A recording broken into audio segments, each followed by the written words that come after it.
যুদ্ধবিরতিতে সম্মত Iran Israel, ট্রাম্পের দাবি। ঘোষণা এখনো পর্যন্ত রাজি নয় তেহরান। কাতার ইরাকের মার্কিন ঘাঁটিতে ক্ষেপণাস্ত্র হামলা। কয়েকটি দেশের আকাশসীমা বন্ধে ঢাকা থেকে বাণিজ্যিক ফ্লাইট বাতিল, বিমানবন্দরে ভোগান্তি। দোহাগামী বিমান মাস্কটে অবতরণ। এনসিপির কার্যালয়ের নিচে নেতাকর্মীদের উপরে ককটেল হামলা, জড়িতদের দ্রুত গ্রেপ্তারের দাবি, রমনা থানায় অভিযোগ।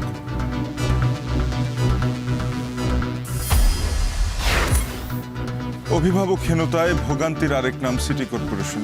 রাজনৈতিক স্থিতিশীলতা সহ জনপ্রতিনিধি নির্বাচনের তাগিদ। এবং হরমুজ প্রণালী বন্ধ হলেও জ্বালানি সরবরাহে ঘাটতি হবে না, দাবি বিপিসির। বিকল্প পথে খরচ বাড়ায় উৎপাদনে প্রভাবের শঙ্কা।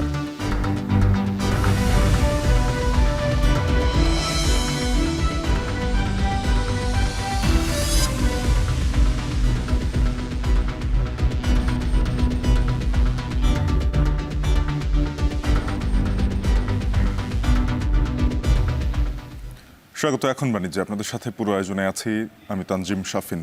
টানা 12 দিন সংঘাতের পর ইরান ও ইসরায়েল পূর্ণাঙ্গ যুদ্ধবিরতিতে সম্মত হয়েছে বলে জানিয়েছেন মার্কিন প্রেসিডেন্ট ডোনাল্ড ট্রাম্প। আগামী 24 ঘন্টার মধ্যে যুদ্ধবিরতি কার্যকরের কথা রয়েছে।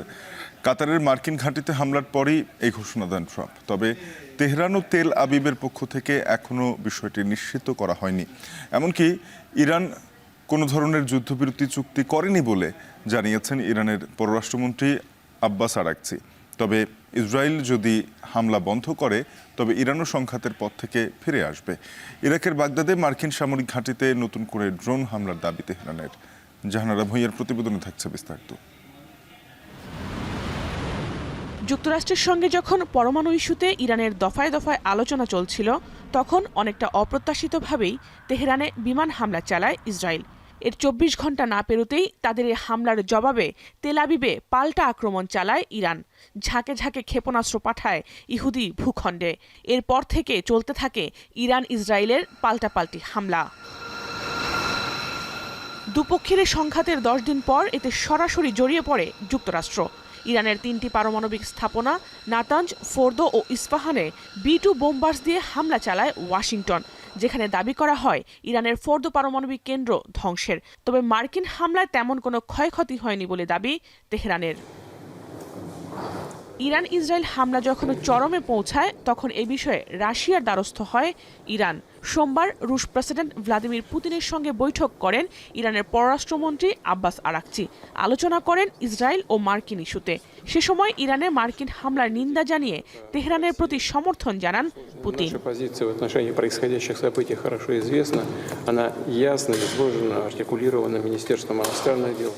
পুতিনের কাছ থেকে সবুজ সংকেত পেয়েই গালফ দেশগুলোর মার্কিন ঘাঁটিতে হাত বাড়ায় ইরান।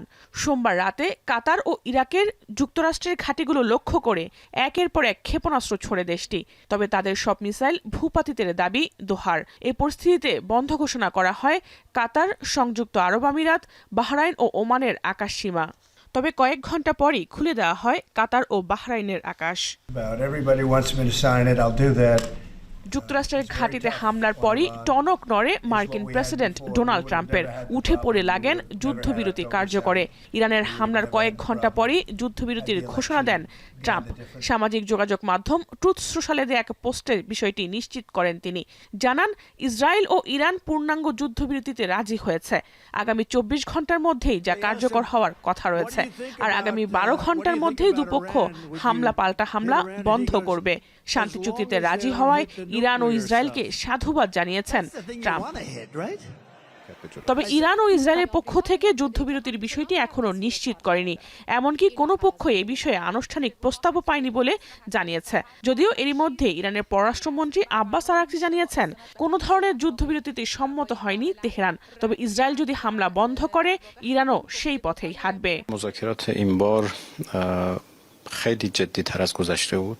তবে কাতারে হামলার পর মিলিটারি কমান্ডারদের সঙ্গে বৈঠকের সময় ইরানের সেনা প্রধান জানান, ইসরায়েলের সঙ্গে জয়ের জন্য লড়াই করছে তেহরান।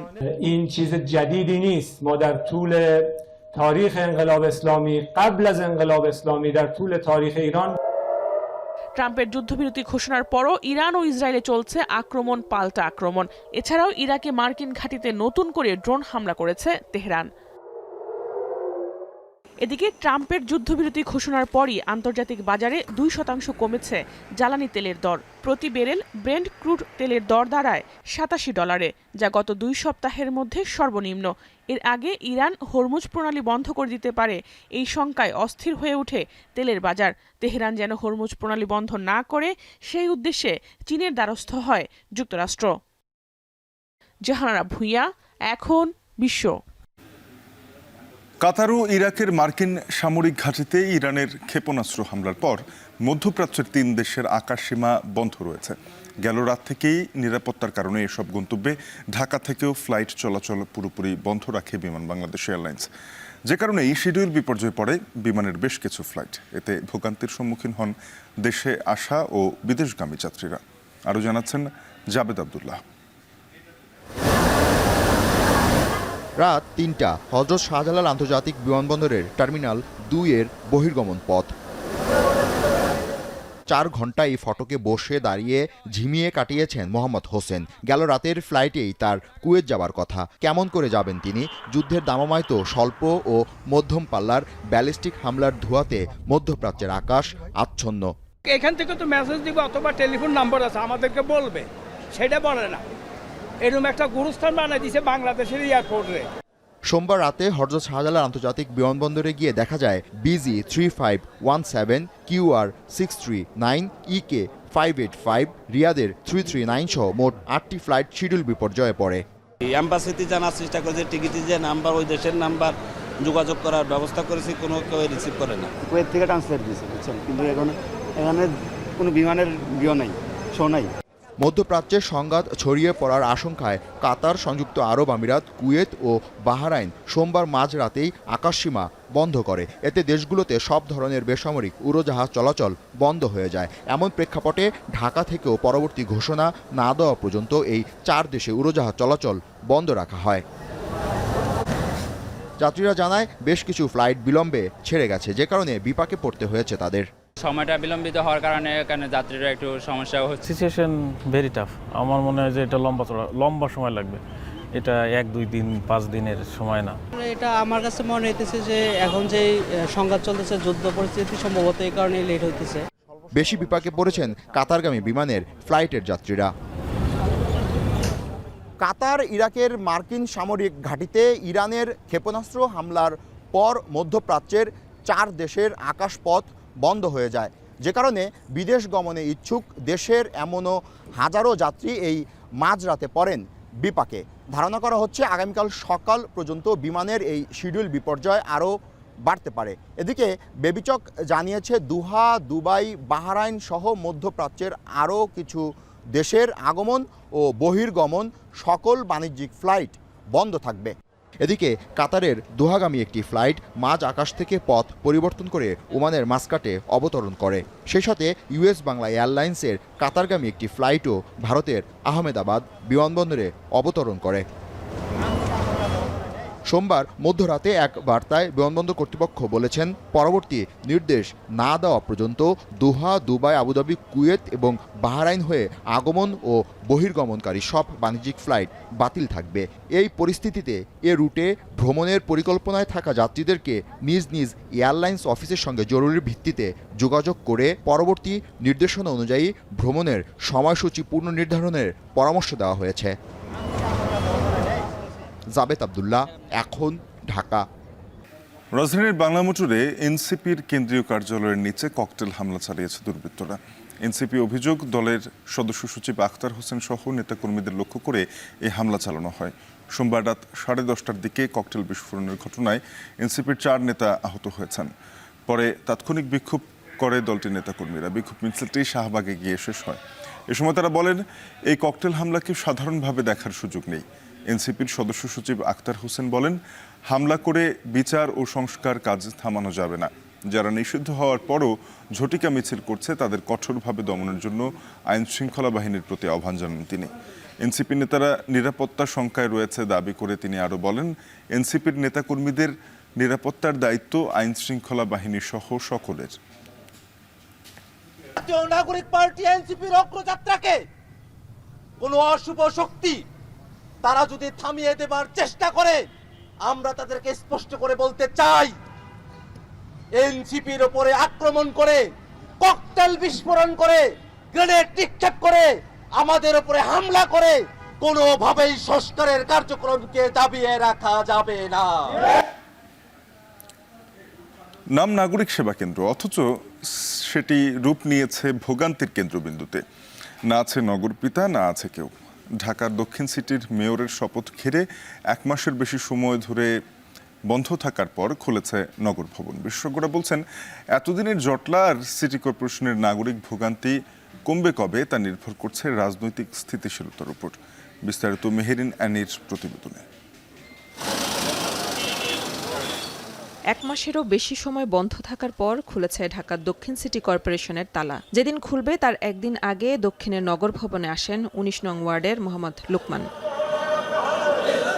হাতে জন্ম নিবন্ধনের ফাইল নিয়ে 26 দিন ধরে চক্কর কেটেছে নগর ভবনের দরজায়, কিন্তু প্রতিবারই সেবা না পেয়েই ফিরে যেতে হয়েছে।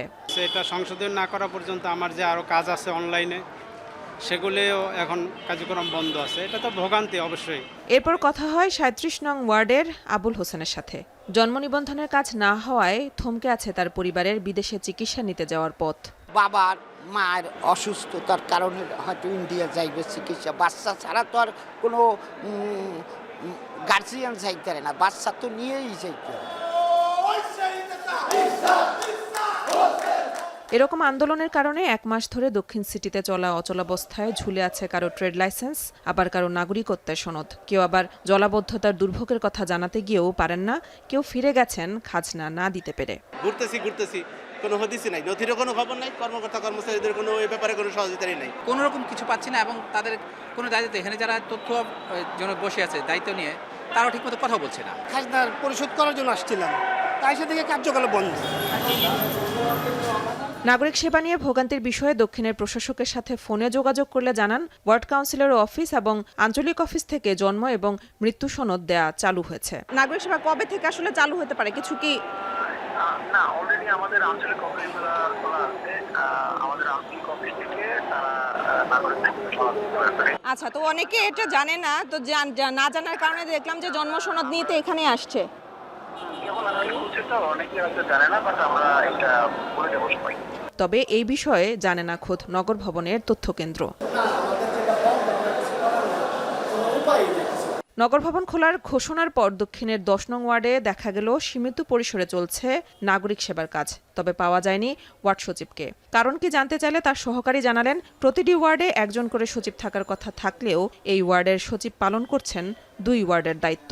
রিসেন্টলি তো ওয়ার্ড সচিব দেওয়া সম্ভব হয়নি, আর ওয়ার্ড সচিব আমাদের ওইভাবে অ্যাভেলেবল থাকে না। কাউন্সিলর না থাকায় সহজ কাজ করতেও ভোগান্তি পোহাতে হচ্ছে নগরবাসীর। আর সবচেয়ে বড় সেবা কেন্দ্র ঢাকা দক্ষিণ সিটিতে 10 মাস ধরেই নাগরিক সেবা নিয়ে রয়েছেন চরম বিড়ম্বনায়। ড্রেনগুলো নোংরা হয়ে রয়েছে, ড্রেন পরিষ্কার করা হচ্ছে না। 2-3 বারই আসা যাওয়া হয়েছে, কষ্ট হয়েছে। অন্যদিকে উত্তর সিটির 24 নং ওয়ার্ডে গিয়েও পাওয়া গেল না ওয়ার্ড সচিবকে। সচিব হঠাৎ অসুস্থ হয়ে পড়ায় চলে গেলে বিপাকে পড়ে সেবা নিতে আসা বাসিন্দারা। জানান, নির্বাচিত জনপ্রতিনিধি না থাকায় যে কোনো কাজ করতে সময় বেশি লাগছে। এনার দ্বারা তার কাজ উনি আমাদের কাজগুলো রিসিভ করতেছে, যদি উনি আসতে পারে তাহলে আজকে হবে, না হলে সুস্থ হয়ে আসলে পরে কাজগুলো হবে। একটা নির্বাচিত কেউ আসুক, একটা কমিশনার আসুক, সবাই আসুক, তো এটা কাজটা আরও তখন দেখা যাবে আরও সহজে হবে। স্যারে প্রথমে রিসিভ করে তারপরে এটা আমাদের জোন অফিসে নিয়ে ওই জায়গায় রেজিস্টার করে, রেজিস্টার স্যার আছে, তারপরে ওই জায়গা থেকে পিন করে এনে তারপরে পাবলিককে দিতে হয়। এই জন্য এই সময়টা লাগতেছে। প্রতিদিন যত অভিযোগ আসে সে অনুযায়ী সব সেবা দেয়া যাচ্ছে না স্বীকার করে উত্তরের প্রশাসক জানালেন, জলাবদ্ধতা, ডেঙ্গু প্রতিরোধ সহ উত্তরের সকল নাগরিক সেবা যাতে দ্রুত দেয়া যায় সেজন্য কুইক রেসপন্স টিম গঠন করা হয়েছে। প্রচুর অভিযোগ আসে আমাদের, আমরা সবগুলো ডেফিনেটলি পালন করতে পারি না, এটা স্বাভাবিক, কিন্তু আমরা একটা টাচে আছি। রাত হোক দিন হোক, যখনই আমরা কোনো ধরনের অভিযোগ পাচ্ছি, কিউআরটি টিম তাদের মেশিন, তাদের পাম্প, এগুলো সব কিছু নিয়ে তারা কিন্তু জায়গায় গিয়ে এই সার্ভিসটা দিচ্ছে, যে কারণে আমরা শহরের এমার্জেন্সি সার্ভিসগুলো আমরা খুব ভালো মতো দিতে পারি।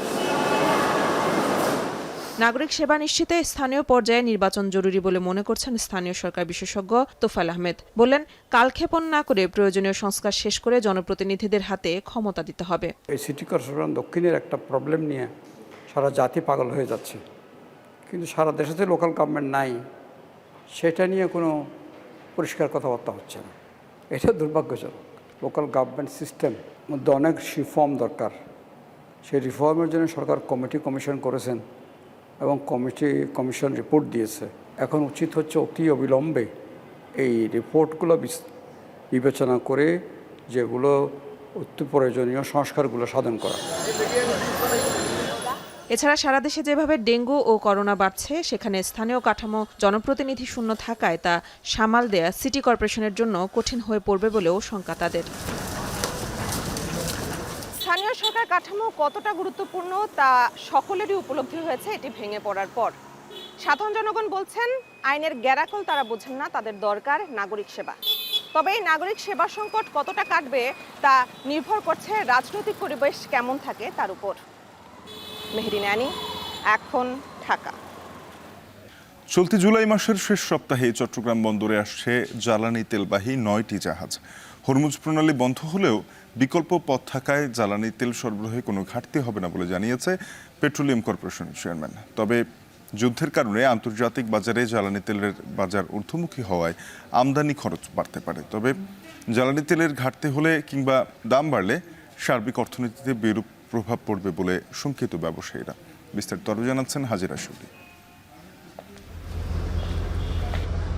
বাংলাদেশ পেট্রোলিয়াম কর্পোরেশন বিপিসির জ্বালানি তেল মজুদের সক্ষমতা 45 দিনের, গড়ে 30 থেকে 40 দিনের তেল মজুদ থাকে। পরিশোধিত জ্বালানি তেল আমদানি করা হয় ইন্দোনেশিয়া, মালয়েশিয়া, সিঙ্গাপুর ও চীন সহ দক্ষিণ পূর্ব এশিয়ার দেশগুলো থেকে। তাই পরিশোধিত জ্বালানি তেল নিয়ে খুব একটা দুশ্চিন্তা নেই। মূলত মধ্যপ্রাচ্যের দেশগুলো থেকে অপরিশোধিত জ্বালানি তেল আমদানি করে বাংলাদেশ, যা পরিবহনের গুরুত্বপূর্ণ পথ হরমুজ প্রণালী। মার্কিন হামলার পর ইরান জ্বালানি তেল সরবরাহের এই পথ বন্ধের সিদ্ধান্তে উদ্বেগ বেড়েছে জ্বালানি নিরাপত্তা নিয়ে। যদিও বিপিসি বলছে হরমুজ প্রণালী বন্ধ হলে বিশ্ববাজারে তেলের দাম বাড়ার শঙ্কা থাকলেও সরবরাহে ঘাটতি হবে না। ইস্টার্ন রিফাইনারির জন্য বছরে প্রায় 13 থেকে 15 লাখ মেট্রিক টন অপরিশোধিত জ্বালানি তেল আমদানি করা হয়। বিপিসির চেয়ারম্যান বলছেন, সৌদি আরব ও দুবাইয়ের সরবরাহকারীরা আশ্বস্ত করেছেন জ্বালানি তেল সরবরাহে কোনো সমস্যা হবে না। হরমুজ প্রণালী বন্ধ হলে আমদানি করা যাবে আবুধাবির ফুজাইরা বন্দর দিয়েও।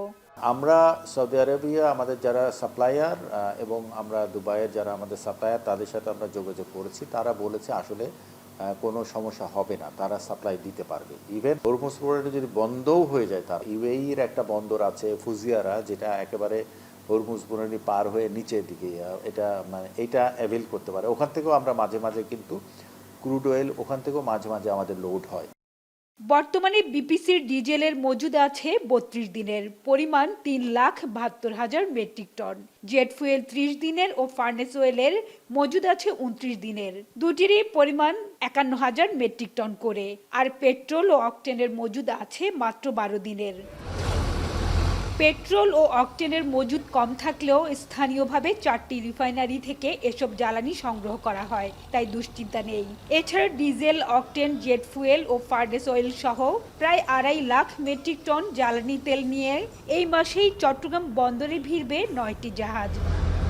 হরমুজ প্রণালী বন্ধের প্রভাবে বিশ্ববাজারে দাম বাড়লে বেশি দামে তেল কিনতে হবে বিপিসিকেও। তবে 6 মাসের জন্য জ্বালানি পরিবহনের চুক্তি থাকায় বাড়তি জাহাজ ভাড়া দিতে হবে না। হরমুজ প্রণালী বন্ধ হলে আপনারা জানেন যে অলমোস্ট রিফাইন্ড অয়েল 20% এফেক্ট করে হচ্ছে হরমুজ প্রণালী, ক্রুড অয়েল 30% এফেক্ট করে হরমুজ প্রণালী। সো এইটার একটা রেস্ট্রাকচারের এফেক্ট কিন্তু পড়ে যাবে হচ্ছে আন্তর্জাতিক বাজারের উপরে, আপনি যেখান থেকে তেল কেনেন। সো মেবি তেলের দাম কিছুটা বাড়বে ধরে আমরা ধারণা করছি। এদিকে জ্বালানি তেল সরবরাহে ঘাটতি কিংবা দাম বাড়লে শিল্প কারখানা, বিদ্যুৎ উৎপাদন কেন্দ্র, পরিবহন ব্যবস্থা সহ পুরো দেশের অর্থনীতি সংকটে পড়বে বলে শঙ্কিত ব্যবসায়ীরা। বিশেষ করে তরল প্রাকৃতিক গ্যাস এলএনজি আমদানি ব্যাহত হলে চরম গ্যাস সংকটে পড়বে চট্টগ্রাম। বিকল্প ব্যবস্থাগুলো আমাদের এখন থেকেই আমাদের সোর্সিং করা উচিত, যাতে করে আমরা যদি এই কোনো কারণে যদি যুদ্ধটা আপনার দীর্ঘস্থায়ী হয় তাহলে যেন আমরা যেন কোনো রকম সংকট মোকাবেলা করতে পারি। আমাদের যে ইন্ডাস্ট্রিগুলো এই আমাদের এবং আমাদের যানবাহনগুলো এগুলোকে তো সচল রাখতে হবে, নাও তো আমাদের অর্থনীতিতে এটার একটি বিশাল বিরূপ প্রভাব পড়ার সম্ভাবনা আছে। দেশের জ্বালানি তেলের চাহিদা বছরে ৬৫ লাখ মেট্রিক টন, যার সিংহভাগই আমদানি করা হয়। প্রতি মাসে জ্বালানি তেল নিয়ে চট্টগ্রাম বন্দরে ভিড়ে ১৫ থেকে ১৮টি জাহাজ। হাজার শিউলি, এখন চট্টগ্রাম। জাতীয় পর্যায়ের ক্রীড়াবিদ, প্রশিক্ষক, সংগঠক সহ সামরিক বেসামরিক বিভিন্ন সংস্থার প্রায় হাজার খানেক ক্রীড়াপ্রেমীর অংশগ্রহণে ঢাকায় হয়ে গেল অলিম্পিক ডে রান ২০২৫। শিশু একাডেমি থেকে 0 পয়েন্ট হয়ে জাতীয় স্টেডিয়ামে এসে শেষ হয় র্যালিটি। এ সময় অলিম্পিক অ্যাসোসিয়েশনের সভাপতি ও সেনাপ্রধান জেনারেল ওয়াকারুজ্জামান বলেন, ভ্রাতৃত্ববোধ, সম্প্রীতি ও শৃঙ্খলার চর্চা করতে এই অলিম্পিক ডে রানের আয়োজন। নাইম আবির জানাচ্ছেন বিস্তারিত। মঙ্গলবার ভোর ৬টা থেকেই বাংলাদেশ শিশু একাডেমি প্রাঙ্গণে জড়ো হতে থাকেন ঢাকার বিভিন্ন ক্রীড়া সংগঠনের সদস্যরা। উদ্দেশ্য অলিম্পিক ডে রান ২০২৫-এ অংশ নেয়া। বাংলাদেশ অলিম্পিক অ্যাসোসিয়েশনের আয়োজনে এই ইভেন্টের উদ্বোধন করেন সংগঠনটির সভাপতি ও সেনাপ্রধান জেনারেল ওয়াকারুজ্জামান। ঠিক 6:30টায় শুরু হয় শোভাযাত্রা। এটি বাংলাদেশ শিশু একাডেমি থেকে সচিবালয় 0 পয়েন্ট হয়ে জাতীয় স্টেডিয়ামে এসে শেষ হয়। ক্রীড়াবিদ সহ জনসাধারণকে শরীরচর্চা ও ক্রীড়া বিষয়ক কর্মকাণ্ডে উদ্বুদ্ধ করতে এই ইভেন্টের এবারের প্রতিপাদ্য লেটস মুভ। শোভাযাত্রায় অংশ নিতে পেরে উচ্ছ্বাস প্রকাশ করেন ক্রীড়াবিদরা। বাংলাদেশ অলিম্পিকে ভালো ফল করবে এমন প্রত্যাশাও তাদের। আমরা বিশ্বাস করি যে একদিন আমরা হয়তো অলিম্পিকে গোল্ড আনতে পারবো, পার্টিসিপেট করতে পারবো, বা বাংলাদেশে হয়তো সবসময় বাংলাদেশে পার্টিসিপেট খুব কম থাকে। আমাদের স্বপ্ন যে আমরা একসময় অলিম্পিকে ইন্ডিভিজুয়ালি আমরা অংশগ্রহণ করব। সামহাও আমাদের এখানে মানুষজন যারা খেলাধুলা করতেছে বা অ্যাজ অ্যান অ্যাথলেট পারফর্ম করতেছে, আই থিঙ্ক এদের সম্ভাবনা অনেক ভালো। আমার অনেক ভালো লাগছে, সবাই একসাথে হাঁটছি, এত জোরে আসছি, আইসা অনেক সুন্দরই লাগতেছে। তবে দেশের অ্যাথলেটদের অলিম্পিকে ভালো করতে ফেডারেশনগুলোর সহযোগিতার পাশাপাশি খেলার সুযোগ সুবিধা বাড়ানোর পরামর্শ দিলেন অলিম্পিকে অংশ নেয়া এই সাঁতারু। যদি বাস্তবতা দেখা যায় আমাদের অনেক সীমাবদ্ধতা আছে, তো সেই সীমাবদ্ধতা যদি আমরা না উতরে যেতে পারি তাহলে সেক্ষেত্রে আমাদের কোয়ালিফাই করা খুবই দুরূহ, আর সেক্ষেত্রে তো অলিম্পিকে মেডেল পাওয়াটা তো দুরূহ ব্যাপার। তো আমাদের যদি সীমাবদ্ধ যে জায়গাগুলো আছে সেগুলো যদি ওভারকাম করা যায় তাহলে আমরা আশা করি যে হয়তো একসময় অলিম্পিকে আমরা পদক পাবো। র্যালি শেষে প্রধান অতিথির বক্তব্যে সেনাপ্রধান বলেন, ভ্রাতৃত্ববোধ, সম্প্রীতি, একতা ও শৃঙ্খলার চর্চা করতেই এই অলিম্পিক ডে রানের আয়োজন। বর্তমান পরিস্থিতি বিবেচনায় এই চর্চা আরও জরুরি। আমি নিশ্চিত যে আমরা যদি এই অলিম্পিক ডের এই ধারণাকে ছড়িয়ে দিতে পারি সারা বাংলাদেশে, তাহলে অবশ্যই আমাদের মধ্যে ভ্রাতৃত্ববোধ, সম্প্রীতি জাগরিত থাকবে এবং এখন এই বর্তমান পরিস্থিতিতে আরও বেশি জরুরি। ঢাকায় মাঠের সংখ্যা কমে গেছে উল্লেখ করে সেনাপ্রধান সারা বছর এই ধরনের শারীরিক কসরত চালু রাখার কথাও জানান। ঢাকায় অনেক মাঠ ছিল, সেখান থেকে বহু ক্রীড়াবিদ জন্ম নিয়েছে। এখন ঢাকা শহরে মাঠের সংখ্যা একেবারেই কমে গেছে, সেখানে সমস্ত বিল্ডিং যে উঠেছে এবং এই শারীরিক কসরত, শারীরিক অ্যাক্টিভিটিস করার জায়গা প্রতিনিয়ত কমে যাচ্ছে। সেই ক্ষেত্রে আমাদের এই কার্যক্রম অত্যন্ত ফলপ্রসূ হবে। জাতীয় পর্যায়ের ক্রীড়াবিদ, প্রশিক্ষক, সংগঠক, সামরিক বেসামরিক বিভিন্ন সংস্থার প্রায় হাজার খানেক ক্রীড়াপ্রেমী এতে অংশগ্রহণ করেন। নাইম আবির, এখন, ঢাকা। সিলেটে আবারও শুরু হয়েছে করোনা সংক্রমণ বাড়ছে। মঙ্গলবার নতুন 4 জন সহ জেলায় অন্তত 14 জনের শরীরে করোনা শনাক্ত হয়েছে। এ নিয়ে বিস্তারিত জানাতে যুক্ত হচ্ছেন গুলজার আহমেদ। গুলজার, জানাবেন যে করোনা মোকাবিলায় জেলায় কী ধরনের ব্যবস্থা নেওয়া হয়েছে, করোনা সংক্রমণ ঠেকাতে স্বাস্থ্য বিভাগ কী ধরনের পরামর্শ দিচ্ছে? আচ্ছা দেখুন, আসলে বিগত এক সপ্তাহ থেকে সিলেটে করোনা রোগীর সংখ্যা ধীরে ধীরে বৃদ্ধি পাচ্ছে। যেখানে গত সপ্তাহে ছিল 3 জন, সেই জায়গায় আজকে সপ্তাহের মাঝামাঝি সময় এসে সেখানে প্রায় 14 জন রোগী শনাক্ত হয়েছে। এমনটাই কিন্তু তথ্য দিয়েছে যে জেলার স্বাস্থ্য বিভাগ যেটি আছে তারা। এই মুহূর্তে আমরা আছি সিলেটের করোনা ডেডিকেটেড যে হাসপাতালটি, শহীদ শামসুদ্দিন হাসপাতাল। এই হাসপাতালে গত এক সপ্তাহে প্রায় 10 জন চিকিৎসা নিয়েছেন। তার মধ্যে 7 জন ভর্তি ছিলেন, 3 জন কিছুটা সুস্থ হয়ে বাড়িতে চলে গেছেন, আর বাকি 4 জন এখন পর্যন্ত হাসপাতালে ভর্তি রয়েছেন, তার মধ্যে 2 জন আইসিইউতে রয়েছেন। স্বাস্থ্য বিভাগ যেটি আমাদেরকে জানিয়েছে যে আসলে করোনার শুরুর দিকে মানুষের মধ্যে যে ধরনের সচেতনতাটা ছিল সেই সচেতনতাটা একটু কম আগের তুলনায়, যার জন্য হচ্ছে এই সংখ্যা হয়তোবা বৃদ্ধি পাচ্ছে। এবং তারা বলছেন যে করোনা রোগীর যে টেস্টের যে মানুষজন আসেন সেখানে প্রায় প্রতিদিনই 15 থেকে 20 জন টেস্ট নিচ্ছেন, তার মধ্যে 3 জন বা 4 জন শনাক্ত হচ্ছেন, অর্থাৎ শনাক্তের হার তারা 10 থেকে 12% বলেছেন। এক্ষেত্রে স্বাস্থ্য বিভাগ প্রত্যেকটা উপজেলাতেই স্বাস্থ্য বিভাগের অধিভুক্ত যে সকল উপজেলাগুলো আছে সেখানে স্বাস্থ্য নির্দেশনা সহ জরুরি যে ব্যবস্থা নেওয়ার কথা তারা সেটি নিয়ে প্রস্তুতি রেখেছেন। তবে তারা জানিয়েছেন যেহেতু এখন আবহাওয়ার পরিবর্তন আছে, বৃষ্টি এবং গরম, এর মধ্যে হয়তো বা অনেকেরই সর্দি কাশি থাকতে পারে। তো যদিও সর্দি কাশি হয় সেক্ষেত্রে তারা বলছেন যে করোনা পরীক্ষা করে নিলে সবচেয়ে নিরাপদ। তো এই ক্ষেত্রে স্বাস্থ্য বিভাগের পক্ষ থেকে প্রত্যেকটি সদর হাসপাতাল সহ প্রত্যেকটি উপজেলা স্বাস্থ্য কমপ্লেক্সে করোনার পরীক্ষা সহ যে ধরনের কার্যক্রম বা উদ্যোগ নেওয়ার কথা সেটি তারা নিয়েছেন। তো সব মিলিয়ে আমরা দেখেছি যে মানুষের মধ্যে তুলনামূলকভাবে আসলে স্বাস্থ্য সচেতনতা কম এবং প্রতি সপ্তাহে এই যে বৃদ্ধির হার সেটি আসলে আশঙ্কাজনক বলা যাবে না। তবে স্বাস্থ্য বিভাগ বারবার বলছে যে মানুষ যদি আগের মতো করোনার যে সকল বিধি নিষেধ আছে সেগুলো যদি নিয়ম মেনে চলেন তাহলে হয়তোবা আগের যে পরিস্থিতি তৈরি হয়েছিল সেটা থেকে বের হওয়া সম্ভব। তো এই ছিল আমার কাছে সিলেট থেকে করোনার সর্বশেষ তথ্য। সাফিন। গুলজার আহমেদ সিলেট থেকে যুক্ত হয়ে জানাচ্ছিলেন সিলেটে করোনা সংক্রমণের সবশেষ পরিস্থিতি। সাতক্ষীরা শহরে মশার উপদ্রব ভয়াবহ রূপ নিয়েছে। ডেঙ্গুর মৌসুম শুরু হওয়ার আগেই শহর জুড়ে ছড়িয়ে পড়েছে আতঙ্ক।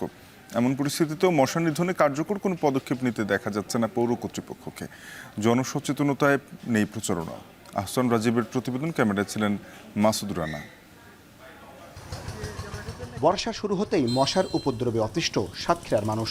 শহরের অলিগলি তো বটেই, হাসপাতাল, বাজার, এমনকি বাসাবাড়িতেও এখন দিনরাত মশার রাজত্ব। আর এর সঙ্গে বাড়ছে ডেঙ্গুর ভয়। খোলা ড্রেন, নালায় জমে থাকা পানি আর অপরিচ্ছন্ন পরিবেশে জন্ম নিচ্ছে ডেঙ্গু বাহক এডিস মশা।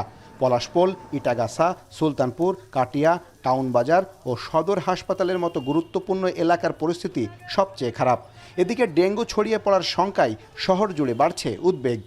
মশা বেশি হয়, ছেলেবিলি মশারির মধ্যে থাকতে হয়। পানি তো নোংরা, পানি ময়লা, পানির জন্য আমরা খুব সমস্যার মধ্যে রয়েছি। মশা নিধনের জন্য যে কার্যক্রম রয়েছে সেই কার্যক্রম থেকেও পৌরসভা করতেছে না। কেন করতেছে না সেটা আমাদের জানার বাইরে। এলাকায় খালি চোখেই দেখা যায় মশার লার্ভা। এছাড়া প্লাস্টিক কাপ, নারকেলের খোসা কিংবা পলিথিনে জমে থাকা পানি হচ্ছে ডেঙ্গু বিস্তারের উৎস। এত কিছুর পরও পৌরসভার পক্ষ থেকে কার্যকর কোনো ব্যবস্থা চোখে পড়ছে না। নেই কোনো নিয়মিত স্প্রে, নেই ফগিং কার্যক্রম। আর এই মশার খুব উৎপাত পৌরসভা খেয়াল করে না, আর আমাদের যেগুলো স্প্রেও দেয় না। আমাদের শিশু বাচ্চা আছে যেগুলো অসুস্থ হয়ে যায়, অনেক সময় মশার কামড়ে তারা ডেঙ্গু আক্রান্ত হওয়ার সম্ভাবনা অনেক বেড়ে যায়। ডেঙ্গুতে আক্রান্ত হয়ে ইতোমধ্যে সাতক্ষীরা সদর হাসপাতালে ভর্তি হয়েছে কয়েকজন। নাগরিক নেতারা বলছেন, এখনই যদি ব্যবস্থা না নেওয়া হয় তাহলে পরিস্থিতি নিয়ন্ত্রণের বাইরে চলে যেতে পারে। ইমিডিয়েটলি যদি মশা নিধনের ব্যবস্থা যদি পৌরসভা না করে তাহলে হয়তো করোনা এবং ডেঙ্গুর এটা একটা মহামারী আকার ধারণ করবে সাতক্ষীরাতে। যে কারণে আমরা পৌরসভার কাছে বা বর্তমান সরকারের কাছে আহ্বান জানাবো, দ্রুততার সাথে সাতক্ষীরা পৌরসভায় ড্রেনেজ ব্যবস্থা দ্রুত তৈরি করায়। সাতক্ষীরা পৌরসভার 9টি ওয়ার্ডে প্রায় 3 লাখ মানুষের বাস, অথচ মশা নিধনে পৌরসভার রয়েছে মাত্র 2টি ফগার মেশিন, যা দিয়ে পর্যায়ক্রমে মশা নিধনে ওষুধ ছিটানো হচ্ছে। তবে এ বিষয়ে কোনো কর্মকর্তা ক্যামেরার সামনে কথা বলতে রাজি হননি। বিভিন্ন ওয়ার্ডে আসলে আমরা ওই ওষুধ এটা আমরা ছিটিয়ে থাকি, কিন্তু এটা অবশ্যই আমি স্বীকার করব যে আসলে ধরেন আমাদের যে প্রকোপের পরিমাণ অথবা যে সমস্যার যে মাত্রা আর কি, সেই মাত্রা অনুপাতে হয়তো পর্যাপ্ত নয়। বাট আমাদের পৌরসভার থেকে আমাদের যে চেষ্টা এটা চলমান আছে। মশার এই ভয়াবহ উপদ্রব ডেঙ্গুর আশঙ্কা বাড়িয়ে তুলছে। তাই সময় থাকতে ব্যবস্থা না নিলে পরিস্থিতি চলে যেতে পারে নিয়ন্ত্রণের বাইরে। এখনই শহর জুড়ে মশা নিধনে পরিকল্পিত ও ধারাবাহিক উদ্যোগ নেয়ার দাবি শহরবাসীর। আহসান রাজীব, এখন সাতক্ষীরা। কক্সবাজারের উখিয়ায় দুর্বৃত্তের গুলিতে একজন নিহত হয়েছেন, গুলিবিদ্ধ হয়েছেন নিহতের ছোট ভাইও। সোমবার সন্ধ্যায় উপজেলার জালিয়াপালং ইউনিয়নের ইনানীপুর বনুরার ডেইল এলাকায় এই ঘটনা ঘটে। স্থানীয়রা জানান, একদল সশস্ত্র ডাকাত ওই এলাকায় লুটপাট চালায়। এ সময় বাড়ির লোকজন প্রতিরোধের চেষ্টা করলে ডাকাতরা গুলি করে। এতে আপন দুই ভাই গুলিবিদ্ধ হন। বড় ভাই নুরুল আমিন বাবুল ঘটনাস্থলেই নিহত হন। আহত ছোট ভাই হাসান কক্সবাজার সদর হাসপাতালে চিকিৎসাধীন রয়েছেন। বড় মৌসুম শেষ হতে না হতেই অস্থির হয়ে উঠেছে চালের বাজার। সরবরাহ সংকট না থাকলেও কয়েকদিনে ব্যবধানে ঝালকাঠিতে পাইকারিতেই বেড়েছে প্রায় সব ধরনের চালের দাম, যার প্রভাব পড়েছে খুচরা। এ নিয়ে আরও জানাতে ঝালকাঠির বড় বাজার থেকে যুক্ত হয়েছেন সহকর্মী আলামিন তালুকদার।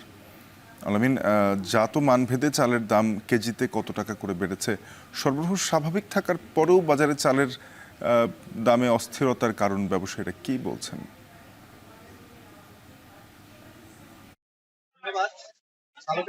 বাজারে পুরো মৌসুমেও চালের দাম সপ্তাহের ব্যবধানে 25 কেজি দাম বেড়েছে 100 টাকা। খুচরা বাজারে চালে মানভেদে দাম বেড়েছে 4 থেকে 60 টাকা পর্যন্ত।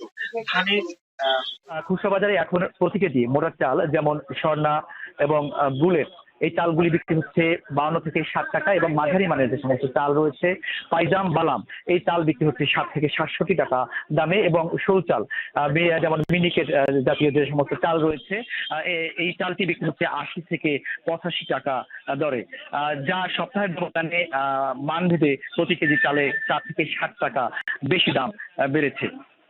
এই ঝালকাঠি জেলায় যে পরিমাণ চালের চাহিদা রয়েছে এর সিংহভাগ সরবরাহ আসে উত্তরবঙ্গ থেকে।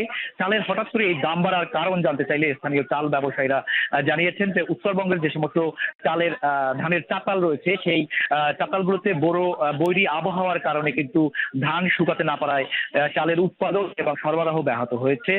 এ কারণে এবং এর পাশাপাশি কিন্তু বড় বড় যে কর্পোরেট কোম্পানিগুলো তারা কিন্তু এখনই চাল কিনে মজুত করা শুরু করেছে। এ কারণে চালের হঠাৎ করে দাম বেড়েছে। স্থানীয় ভোক্তাদের সাথেও কথা বলেছি, তাদের অভিযোগ নিয়মিত বাজার মনিটরিং না থাকায় একটি সিন্ডিকেট কিন্তু এই নিয়ন্ত্রণহীনভাবে চালের দাম বাড়িয়ে যাচ্ছে। তো এটি যদি এখনই নিয়ন্ত্রণ করা না যায় তাহলে কিন্তু কিছুদিনের মধ্যেই কিন্তু সাধারণ ক্রেতারা আরো বেশি ভোগান্তিতে পড়বেন এমনটি বলছেন। আর স্থানীয় আসলে পর্যায়ে যে বড় দান সেটি থেকে আসলে এই এলাকার 20 থেকে 30 ভাগ যে চাহিদা সেটি আসলে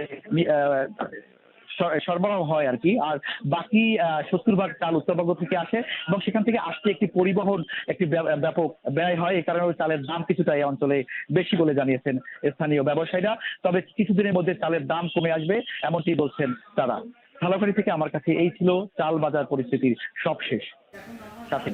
সহকর্মী আলামিন তালুকদার যুক্ত হয়েছিলেন ঝালকাঠি থেকে চালের বাজার নিয়ে জানাতে। সৈকতের প্রাকৃতিক গঠন রক্ষা ও পরিবেশ সুরক্ষার কথা বলা হলেও বাস্তবতা ভিন্ন। কক্সবাজারে কলাতলিতে সৈকতের বালিয়াড়ি কেটে তৈরি করা হয়েছে কৃত্রিম খাল। এই খাল দিয়ে হোটেল মোটেলের ময়লা পানি গিয়ে মিশছে সমুদ্রে। পরিবেশবাদীরা বলছেন এতে দূষিত হচ্ছে প্রকৃতি। সেই সঙ্গে পর্যটকদের জন্য তৈরি হয়েছে প্রাণঘাতী মরণ ফাঁদ। মন্তোষ বেদজ্ঞের তথ্য মোহাম্মদ রাসেলের ছবিতে প্রতিবেদন। কক্সবাজারের কলাতলি সমুদ্র সৈকতে ডিভাইন ইকো রিসোর্টের পাশ ঘেঁষে কাটা হয়েছে বালিয়াড়ি। কয়েকদিন আগে সেখানে তৈরি করা হয়েছে একটি কৃত্রিম খাল, যা এখন রীতিমতো একটি স্থায়ী পানি চলাচলের পথ। গত কয়েকদিন ধরে এই খাল দিয়েই হোটেল মোটেল জোনের বর্জ্য ও দূষিত পানি মিশে যাচ্ছে সরাসরি সমুদ্রে। স্থানীয়রা বলছেন কয়েক বছর আগে এই এলাকায় পানি স্বাভাবিকভাবে প্রবাহিত হতো পাশের একটি ছড়ার মাধ্যমে। সেটি প্যাসিফিক বিচ লাউঞ্জ ক্যাফের সামনে দিয়ে গিয়ে মিশত সাগরে। সম্প্রতি অতিথিদের চলাচলের সুবিধার্থে ছড়াটি বালুর বস্তা দিয়ে বন্ধ করে দেয় ক্যাফে কর্তৃপক্ষ। তখন থেকেই জমা পানির চাপে ডিভাইনের সামনে ও পাশে তৈরি হয় গভীর ডোবা। এরপর সেই পানি নিষ্কাশনে বালিয়াড়ি কেটে তৈরি করা হয় এই বিপজ্জনক খাল। ফলে বৃষ্টির পানি, জোয়ার ভাটা এবং ঢলের সময় এটি রূপ নেয় প্রবল স্রোতের এক বিপজ্জনক পথে। কয়েকদিনেই খালটি হয়ে উঠেছে আরও চওড়া ও গভীর।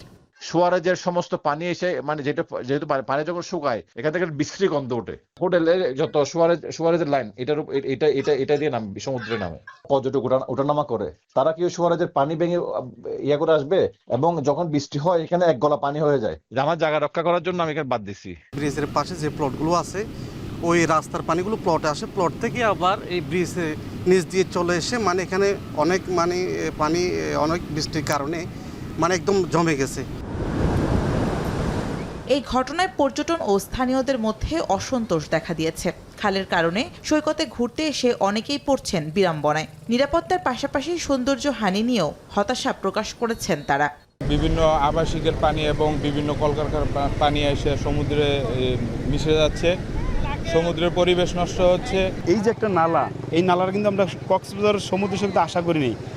এই উপরের যে বজ্রগুলি, যে দুর্গন্ধ, যে ময়লা, সেগুলি আমাদের সমুদ্রে আসতেছে। এই পানিটা নোংরা, পানি ওই ওয়াশরুমের পানির চেয়ে অনেক খারাপ হয়েছে এই নালার পানিটা। এদিকে পরিবেশবিদরা বলছেন সৈকতের আশপাশে গড়ে তোলা অনেক স্থাপনা এখন যুক্ত করা হয়েছে শহরের মূল ড্রেনেজ ব্যবস্থার সাথে। এমন প্রেক্ষাপটে অপরিকল্পিত কৃত্রিম খালের কারণে সৈকতের স্বাভাবিক গঠন বিপর্যস্ত হচ্ছে, দূষণ ছড়াচ্ছে সমুদ্র জুড়ে, আর গুপ্ত খাল থেকে তৈরি হচ্ছে সমুদ্র স্নানে নিরাপত্তা ঝুঁকি ও প্রাণঘাতী ফাঁদ। এই কৃত্রিম খাল সৃষ্টি করার কারণে যে পানির স্রোতগুলো, এই পানির স্রোতগুলো সরাসরি সমুদ্রে যাচ্ছে, যে সমুদ্রে নামছে এখানে একটি গুপ্তকাল সৃষ্টি হচ্ছে, যা আসলে সমুদ্রের ভিতর দেখা যায় না। পর্যটকরা এটা না জেনেই ওই জায়গায় গোসল করতেছে, গোসল করার কারণেই এই পর্যটকরা জীবন ঝুঁকিতে পড়ছে। জেলা প্রশাসক জানিয়েছে হোটেল মোটেল জোনের পানি নিষ্কাশন ও পরিবেশ সুরক্ষার দায়িত্ব কক্সবাজার পৌরসভার। তবে কেউ যদি পরিবেশ আইন লঙ্ঘন করে থাকে তাদের তদন্ত করে ব্যবস্থা নেওয়া হবে। কক্সবাজার উন্নয়ন কর্তৃপক্ষ আছে, কক্সবাজার পৌরসভা আছে, এখানে প্রত্যেকেই কিন্তু তাদের ভিজিলেন্স টিম কাজ করছে এবং যদি অবৈধ কোনো পন্থায় তারা যদি নিষ্কাশনের ব্যবস্থা করেন, এটি উভয় কর্তৃপক্ষের দেখার সুযোগ রয়েছে। জেলা প্রশাসন এই বিষয়টি তদারক করবে। বাণিজ্যিক স্বার্থে তৈরি করা এই কৃত্রিম খাল শুধুই পরিবেশের বিপর্যয়ের কারণ নয়, এটি হুমকি হয়ে দাঁড়িয়েছে কক্সবাজারের পর্যটন নিরাপত্তা, সৌন্দর্য ও দীর্ঘমেয়াদী টেকসই ভবিষ্যতের জন্য। এখন কক্সবাজার। এবারে খেলার খবর। টেস্ট সিরিজের মধ্যেই মেহেদী মিরাজের নেতৃত্বে 16 সদস্যের ওয়ানডে দল ঘোষণা করেছে বিসিবি। দীর্ঘদিন পর দলে ফিরেছেন নাঈম শেখ। ইনজুরি কাটিয়ে দলে ফিরেছেন পেসার তাসকিন আহমেদ, তবে জায়গা হয়নি নুরুল হাসান সোহানের। শ্রীলঙ্কায় আগামী 2 জুলাই থেকে শুরু হতে যাওয়া ওয়ানডে সিরিজে আরও ফিরেছেন হাসান মাহমুদ। বিস্তারিত থাকছে আরিফুল ইসলাম সাহাবের প্রতিবেদনে। শ্রীলঙ্কা সফরের দলে চমক নেই, তবে আছে প্রত্যাবর্তনের হিড়িক। ওয়ানডে সিরিজের জন্য ঘোষিত 16 সদস্যের দলে প্রায় 2 বছর পর ডাক পেয়েছেন নাঈম শেখ। তাকে জায়গা দিতে বাদ পড়তে হয়েছে সৌম্য সরকারকে। সৌম্য সরকার আমাদের সঙ্গে আছেন, তো আমরা চাই যে তাকে পূর্ণ সুস্থ রূপে, এখনো হয়তো সুস্থ আছেন, but we can't take any chance, তৃতীয় ওপেনার হিসেবে সবচেয়ে ভালো এবং কে অ্যাভেলেবেল আছে, এবং সেই আলোকেই নাঈম শেখ এসছেন টিমে। তার যে খেলার ইন্টেন্সিটিটা, আমাদের টপ যে 2জন ওপেনার ব্যাটিং করছেন সেই একই ইন্টেন্সিটিতে ব্যাট করার মতো সক্ষমতা একটা নজির রেখেছেন কিন্তু ঢাকার ক্রিকেটে। সবশেষ সিরিজে না থাকলেও ইনজুরি কাটিয়ে শ্রীলঙ্কা সফরের দলে ফিরেছেন পেসার তাসকিন আহমেদ, তবে নতুন করে বাদ পড়েননি কেউ। হাসান মাহমুদও দলে ফেরায় লঙ্কা যাত্রায় টাইগার টিমের সঙ্গী 5 পেসার। মুস্তাফিজও ইনজুরি থেকে ফেরত এসছেন, তার ফ্র্যাকচার হয়েছিল। তাসকিন আহমেদ এসছেন, নাহিদ রানারও ওয়ার্কলোড ম্যানেজমেন্ট আছে, তো সেই কারণেই যাতে আমাদের কম্বিনেশনটা বেছে নিতে কোনো অসুবিধা না হয়। পারফর্ম করে আর আলোচনায় থেকেও 16 সদস্যের স্কোয়াডে উপেক্ষিত সোহান। ওয়ানডে ফরম্যাটের সবশেষ সিরিজে বাহাতি স্পিনার নাসুম থাকলেও নতুন স্কোয়াডে জায়গা হয়নি তার। টি20 সিরিজে সাদামাটা পারফরমেন্স করেও দলে টিকে গেছেন তানভীর ইসলাম, আর রাকিবুলের জন্য আরও সময় চান নির্বাচকরা। সোহানের যদি ফিঙ্গার ইনজুরি না হতো, আমার ধারণা যে তিনি প্রায় 1 বছর কিন্তু এই ফিঙ্গার ইনজুরির কারণেই ট্রিটমেন্টের মধ্যে ছিলেন, তাহলে তিনি আরো অনেক শক্ত অবস্থানে পৌঁছে যেতে পারতেন। Rakibul Hasan very important player আমাদের জন্য, আমরা চাই যে ও যেন আরো ভালো হয়ে ন্যাশনাল টিমে আসে, সো দ্যাট ও লং টাইম খেলতে পারে। চলতি সপ্তাহেই ওয়ানডে ক্রিকেটারেরা শ্রীলঙ্কার উদ্দেশ্যে দেশ ছাড়বে। শ্রীলঙ্কায় 2 জুলাই প্রথম ওয়ানডে আর 8 জুলাই পাল্লে কেলেতে হবে 3 ম্যাচ ওডিআই সিরিজের শেষ ম্যাচ। আরিফুল ইসলাম সাহাব, এখন ঢাকা। এখন বাণিজ্য শেষ করবো, যাবার আগে শিরোনামগুলো জানাবো আরেকবার। যুদ্ধবিরতিতে সম্মত ইরান ইসরায়েল, ট্রাম্পের ঘোষণা। এখন পর্যন্ত রাজি নয় তেহরান, কাতার ইরাকের মার্কিন ঘাঁটিতে ক্ষেপণাস্ত্র হামলা। কয়েকটি দেশের আকাশসীমা বন্ধে ঢাকা থেকে বাণিজ্যিক ফ্লাইট বাতিল। বিমানবন্দরে ভোগান্তি, দোহাগামী বিমান মাস্কটে অবতরণ।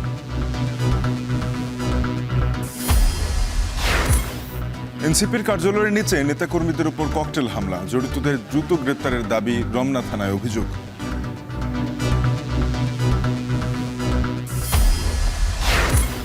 অভিভাবকহীনতায় ভোগান্তির আরেক নাম সিটি কর্পোরেশন। রাজনৈতিক স্থিতিশীলতা সহ জনপ্রতিনিধি নির্বাচনের তাগিদ।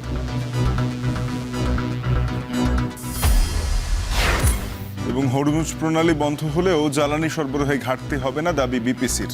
বিকল্প পথে খরচ বাড়ার উৎপাদনে প্রভাবের শঙ্কা। এই ছিল এখন বাণিজ্যে। এখন টেলিভিশনের ওয়েবসাইট দেখতে ভিজিট করুন www.এখন.tv। যুক্ত থাকুন ফেসবুকে facebook.com/tv.এখন। এছাড়া যুক্ত থাকুন ইউটিউবেও youtube.com/c/echontv।